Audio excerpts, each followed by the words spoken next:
Doctor Sandip Ghosh ex principal RG Kar, ওনার registration মানে ওনার চিকিৎসক হিসেবে যে রেজিস্ট্রেশন সেই রেজিস্ট্রেশন বাতিল করা হয়েছে। এই মর্মে আমাদের চূড়ান্ত সিদ্ধান্ত গতকাল দেওয়া হয়ে গেছে। আজকে ওনার কাছে সেই রেজিস্ট্রেশন বাতিলের চিঠিও চলে গেছে এবং এটা আমরা আমাদের নিয়ম অনুযায়ী যেটা গেজেট নোটিফিকেশন করা হয় তার পদ্ধতির জন্যও গেজেট নোটিফিকেশনের জন্য পাঠিয়ে দেওয়া হয়েছে। ফলে জুনিয়র চিকিৎসকদের যে একটি অত্যন্ত গুরুত্বপূর্ণ দাবি ছিল, যে দাবিটার সঙ্গে আমরা 100% সহমত, সেই মর্মে আমরা কাজ করেছি।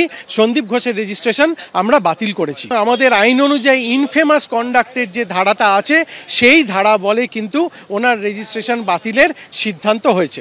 এবার সন্দীপ ঘোষের রেজিস্ট্রেশন বাতিল করলো রাজ্য মেডিকেল কাউন্সিল। আপনারা জানেন শোকজ করা হয়েছিল তাকে এবং 3 দিনের মধ্যে জবাব চাওয়া হয়েছিল। 13 দিনের মধ্যেও জবাব না মেলায় মেডিকেল কাউন্সিলের ধারা উল্লেখ করে রেজিস্ট্রেশন বাতিলের নোটিশ দেওয়া হলো। সন্দীপ ঘোষের নিউ টাউন ও বেলেঘাটার বাড়িতে ইতিমধ্যেই সেই নোটিশ পাঠানো হয়েছে।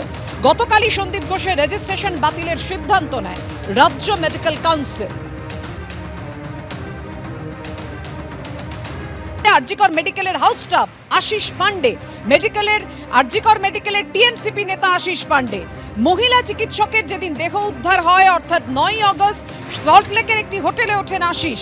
বেলা 12টায় 9 আগস্ট মহিলা বন্ধুকে নিয়ে হোটেলে চেক ইন করে আশিস এবং 10 আগস্ট সকাল 11টায় চেক আউট করেন আরজিকর মেডিকেলের টিএমসিপি নেতা আশিস। গেস্টের নাম আছে আশিস কুমার পান্ডে, ঠিক আছে?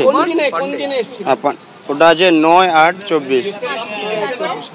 তারপরে আশিস কুমার পান্ডে ছিল সেখানে 9 তারিখ পুরো গোটা দিন ছিলেন? হ্যাঁ, একদিন ছিলেন, পরের দিন উনি চেক আউট করেছেন। এবার ওনার সেই কারণে আপনাকে ডাকা হয়েছে। কদিন আগে জুনিয়র চিকিৎসকরা দাবি তুলেছিলেন স্বাস্থ্য ভবন সাফাই করে। এবার সিনিয়র চিকিৎসকরা তারা রাজ্যের যে মেডিকেল কাউন্সিল সেটা সাফাইয়ের ডাক দিয়েছেন।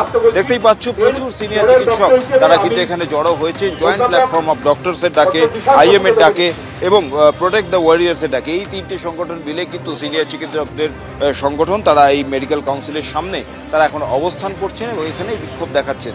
দেখতেই পাচ্ছ হাতে প্ল্যাকার্ড রয়েছে এবং প্রত্যেক প্ল্যাকার্ডে কিন্তু এই মেডিকেল কাউন্সিলের বিরুদ্ধে একগুচ্ছ অভিযোগ আনা হয়েছে এবং প্রত্যেক জায়গায় কিন্তু যেটা বলা হচ্ছে যে এই সিন্ডিকেট চক্র অর্থাৎ টাকার বিনিময়ে পড়ুয়াদের পাস করানো, ফেল করানোর সঙ্গে একাধিক অভিযোগ উঠেছে এবং থ্রেট কালচার, এই সমস্ত নেপথ্যে কিন্তু এই মেডিকেল কাউন্সিল বলেই অভিযোগ করছেন সিনিয়র চিকিৎসকরা। তাই তারা দাবি করছেন যে অবিলম্বে এই মেডিকেল কাউন্সিলের যে কমিটি রয়েছে সেটাকে ডিসলভ করে দেওয়া হোক, আবার নতুন করে গঠন করা হোক। আমি একটু ছবিটা দেখাতে বলছি সন্দীপকে।